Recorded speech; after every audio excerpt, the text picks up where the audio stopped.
up, YouTube? Quinway coming to y'all with that instant analysis on the Dallas Mavericks putting a spanking on the San Antonio Spurs tonight. Obviously, they was without their best player, Victor Wembanyama, tonight, and it showed. But they still had the lead in the first quarter, when there was a 28-23 ending on that quarter. The Spurs was up by 5, and then they ended up losing in the second quarter, 32-23. Then the third quarter happened, 38-18, but they won the fourth quarter, 24-17. But it didn't matter because the lead was so enormous that they couldn't catch anything after that, even a breath of air, because they really got blown out in this game, especially after that third quarter. But the Mavericks, they needed this win. They below 500 even with it, 6-7, and the Spurs are 6-8, so they ain't too far behind them. And we can talk about the Spurs first because Zach Collins gave them 20 points within 26 minutes. He did have 5 personal fouls, minus 15 and plus minus 2 turnovers, 3 blocks, 1 steal, 6 rebounds. 2 of them was offensive, 8-8 from the free throw line, 6-13 from the field. Julian Champagnie, 13 points, minus 14 and plus minus 2 personal fouls, 1 turnover, 2 blocks, 2 rebounds. 1 was offensive, 4 or 5 from the free throw line, 3 of 8 from the 3-point line, 3 of 10 from the field. Harrison Barnes was 1 of 6, 1 of 4 from 3, 1 of 2 from the free throw line. 4 points, minus 25 and plus minus 1 turnover. He did have 2 assists and 3 rebounds. 1 was an offensive rebound. Out of that, Christopher Emmanuel Paul, 11 points. CP3 was minus 23 and plus minus. He only had 2 turnovers, 2 personal fouls, 2 steals, 3 assists. He did have 5 rebounds. 1 of them was offensive. 101 from the free throw line, 2 of 4 from 3, 4 of 9 from the field. Stephon Castle, 12 points, minus 19 and plus minus 1 personal foul, 2 turnovers, 2 steals, 3 assists, 4 rebounds. 3 of them was offensive. 2 of 2 from the free throw line, 2 of 4 from 3, 4 of 11 from the field. I would say Sandro, 14 points, plus 5 and plus minus 1 block, 2 assists, 6 rebounds. He was 6 of 6 from the free throw line, 2 of 6 from 3, 3 of 7 from the field. Keldon Johnson didn't shoot well today, but I like the fact that he was aggressive because they needed somebody to pick up the scoring, and he was that guy that chose to be that guy tonight. He was 3 of 11 from the field, though. 0 of 2 from 3, 2 of 2 from the free throw line, 5 rebounds, 1 was offensive, 2 assists, 4 steals, 1 personal foul, minus 7 plus minus 8 points. Charles Bassey, 0 of 4 from the field, 6 rebounds, 2 of them was offensive, 2 assists, 1 steal, 3 blocks, 1 turnover, 1 personal foul, minus 2 and plus minus. Trey Jones, 1 of 5 from the field, 1 of 3 from the 3-point line, 3 rebounds, 4 assists. He did have 1 turnover, 3 personal fouls, plus 1 and plus minus 3 points. Malachi Branham, he would only play 9 minutes. He was 1 of 6 from the field, 0 of 2 from 3, 2 rebounds, 2 assists, 1 personal foul, plus 7 and plus minus 2 points. Blake Wesley, 18 minutes, 2 of 5 from the field, 0 of 2 from 3, 2 of 2 from the free throw line, 1 rebound, 1 assist, 1 turnover, plus 4 and plus minus 6 points. And City, 0 of 1 from the field. He did have 2 rebounds, 1 was offensive, 1 personal foul, plus 3 and plus minus 0 points. 28 of 88, 31% from the field, 11 of 40, 27% from 3, 26 of 30, 86% from the free throw line, 45 rebounds, 21 assists, 10 steals, 9 blocks, 11 turnovers, 17 personal fouls, 93 points. And the Dallas Mavericks took care of business. Maxi Kleber, 2 points, plus 9 and plus minus, 4 rebounds. 1 was offensive, 1 or 2 from the field. Derek Lively got the start tonight. He only played 21 minutes. 7 points for him, plus 11 and plus minus, 1 personal foul, 2 turnovers. He did have 4 blocks, which mattered. 2 assists, 4 rebounds. 2 of them was offensive, 1 or 2 from the free throw line, 3 or 6 from the field. Kyrie Irving, 9 of 15 from the field, 2 of 6 from 3. He was 2 or 3 from the free throw line. 8 rebounds, 1 of them was an offensive rebound. He did have 6 assists, 2 steals, 3 turnovers, 2 personal fouls, plus 22 and plus minus 22 points. He actually scored the most points on his team besides Daniel Gafford. Luka Doncic was 6 of 16 from the field, and he was 3 of 9 from 3. He also was 1 of 3 from the free throw line, but his teammates helped him out all game, so he didn't really have to do much. 6 rebounds, 2 of them was offensive, 6 assists, 2 steals, 4 turnovers, 4 personal fouls, plus 15 and plus minus. He ended with 16 points. Klay Thompson only had 9 points. He was 4 of 7 from the field, 1 of 3 from the 3-point line. He didn't really contribute anything else outside of that, but he did have 1 turnover. He was a plus 7 and plus minus. Markieff Morris, 2 points, minus 1 and plus minus 2 rebounds, 0 of 2 from 3, 1 of 5 from the field. PJ Washington played, he was 0 of 2 from the field, 19 minutes played tonight, 4 rebounds, 2 assists, 2 steals, plus 9 and plus minus 0 points. Oliver Prosper, 2 of 4 from the field, 0 of 1 from 3, 1 of 1 from the free throw line, 5 rebounds, 2 of them was offensive, minus 2 and plus minus 5 points. Najee Marshall, 2 of 9 from the field, 0 of 2 from 3, 2 of 2 from the free throw line. He did have 3 rebounds, 1 was offensive, 4 assists, 1 steal, 3 personal fouls, plus 2 and plus minus 6 points. Dwight Powell, 9 minutes, 2 rebounds, 1 assist, 1 steal, 3 personal fouls, minus 7 and plus minus 0 points. And Gafford, 9 of 10. He got hook shots to go. He got powerful dunks with one hand to go. He got lobs to go. Just easy money tonight when it came to scoring for Gafford. He didn't really have to work for too much. They set him up perfectly and continually implement him into the offense perfectly without, anything going wrong tonight. He also was 4-4 from the free throw line. He had 7 rebounds in those 18 minutes. He had 3 of them that was offensive rebounds, 1 assist, 1 steal. He even had 3 blocks, 2 personal fouls. He was plus 13 and plus minus. He had his 22 points, like I said before. Spencer Dinwiddie, 9 minutes. He didn't score a basket from anywhere, and he didn't really contribute even then in those 9 minutes. Not negative 7 and plus minus, 0 points. Quentin Grimes played 22 minutes. He was 2 of 5 from the field, 0 of 2 from the 3-point line, 1 of 1 from the free throw line. He had 4 rebounds, 1 was offensive, 3 assists, 3 turnovers, plus 12 and plus minus 5 points. Brandon Williams, 1 of 4 from the field. He played 6 minutes. That's why he didn't do much, but he did get a rebound and 1 turnover, minus 3 and plus minus 2 points. And Jaden Hardy played 19 minutes. He was 4 of 9 from the field, 2 of 5 from 3, 2 of 2 from the free throw line, 3 rebounds, 1 assist, 3 personal fouls, plus 5 and plus minus. He did have 12 points off the bench. Him and Gafford was the only 2 people to score in double figures off the bench. They scored 44 of 94, 46% from the field. They was 8 of 31, 25% from 3. And they was 14 of 18, 77% from the free throw line.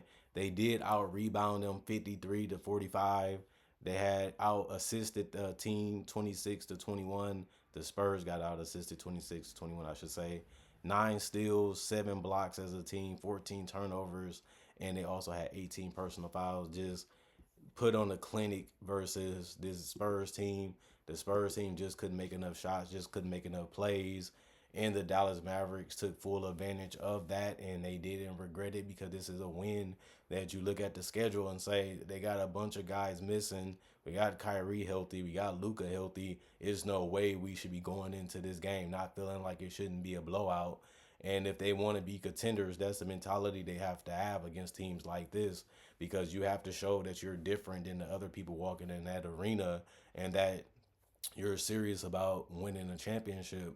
When you go to the NBA Finals and you come up short the way they did, and you make the acquisitions that the Mavericks have made to put more depth on the bench, to have more guys that's two-way players, to have a little bit more scoring, to balance out that offense a little bit more than you had last year, and you got veteran guys that can step up and do multiple things on the court, even offensively, that's the thing that you have to look at and say, well, the Mavericks, they made everything they needed to do when it comes to the offseason checklist. But when it comes to playing on the court, they don't really look that much improved. And that's the problem with the Mavericks and why they've been struggling.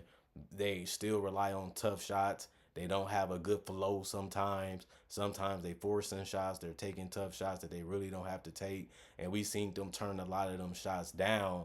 Even Luka Doncic got great looks from 3 because he got off the ball instead of dribbling the ball and holding it for so long. He just had other guys get the ball and make the right decision. that he normally could do, but it's good to do it as a team and allow people to build confidence that way. Because Daniel Gafford, he looked unstoppable tonight, but everybody was finding him, not just one player, and that's something they have to continue to do. Everybody on this team is special. Everybody on this team can play just like on any other NBA team, but you have to at least make them threats and make them weapons on the court. And that's the hardest thing to do when you dribbling the ball and everybody watching you and everybody tracking what you're doing. It makes it easier to guard some of these guys because they know you really want to score, you really want to take the shot, or you really want to set them up. And that allows them to get the deflections, to get the strips, and to force Luka into some of these low percentage shots. And that's why he hasn't really shot well from the field from his entire career, because he's predictable, he's watchable, and he's a guy that you can come in and help sometimes off of because you know what he's trying to do because his game is already scouted and figured out. And that's what makes him an easier cover for other teams, especially the championship teams and the great teams. And that's why they have had success against this Maverick team, even in the playoffs, because of that style is we can just stay home on the shooters. And we seen that with Klay Thompson tonight. He only had 9 points, but if he didn't have a shot, he kept the ball moving. And that's the type of way you want to play because it's always going to break down the defense and give you another opportunity to find somebody else that's open. And then you get a high percentage shot instead of shots that defenses will live with and can get transition out of them or even full transition if it's a steal or a block or a lone miss. And Luka is a backpedaler that do this. He's not running back. He's a backpedaler that takes his time getting back, and that's why it's easy to get transition sometimes against this team too.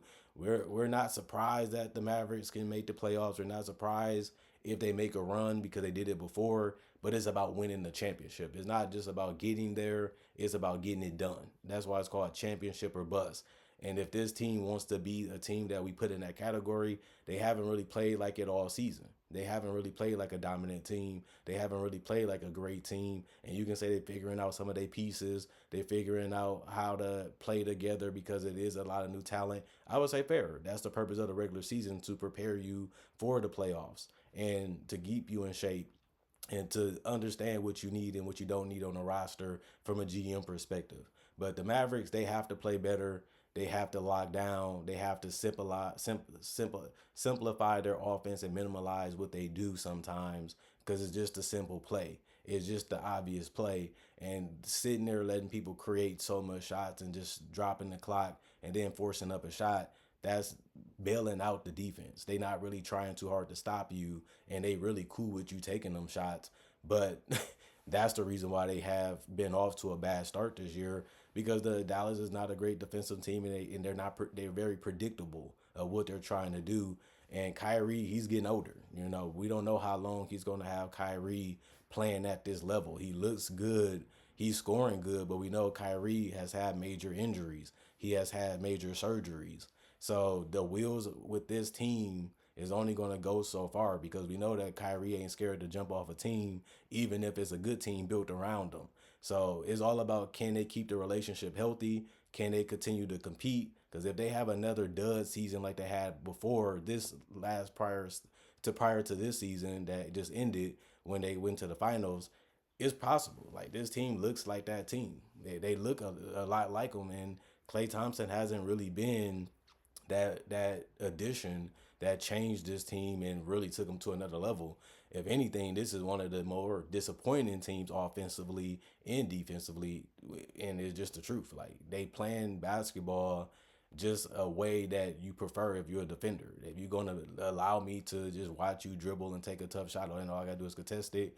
If you happy to go in, I'm happy too because you shooting 3 of 9, 1 of 9, 5 of 15 and stuff like that. I did my job as a defender. All I gotta do is not foul you. I'm gonna contest it. I'm gonna let you take it because I'm not trying to foul and I'm trying to force you into a shot that I would take over a layup or a dunk. And they giving Lively the ball. They giving Gafford the ball for layups and dunks. That's the shots you don't want to give up. But they finding ways to use their shooting and their spacing to be able to find a big man's easier. And I like that. But look how easy that play is to make when you already put the defense in a tough situation and it broke down. Now they got to find a way to keep getting their shooters open shots, even off offensive rebounds. And I seen them do that a lot this game. That's something they need to continue. But that's just something that I ended up seeing when I watched them play, and I just wanted to share it to my fans like I usually do. So if you like videos like this, I also do breakdowns with real footage of legends, legends, rookies and current players and current legends. And if you like conversation videos like this, I'll do a bunch of those each and every day throughout the week, throughout the months, throughout the years. So this channel is perfect for you. I would say check out my channel if you want to see some more content that I do. Because if you like this type of stuff, I got a bunch of it still coming by the end of the year and next year. Because I got over 2,000 plus videos already turned in. Most people say I got over 2,000 classics. It's tough to do that with this much quantity that I put out, but I've been able to figure out how to make it that way, and that's one thing that makes me special and one of the best celebrities in the world is because of that quantity is always quality, while still giving y'all guys something new and innovative each and every video. That's the things that you got to try to do when you're independent. You got more power and more control of what you can put out and what you can do, and I feel like that really helps. Other than that, see you guys hopefully later today with that Sacramento game.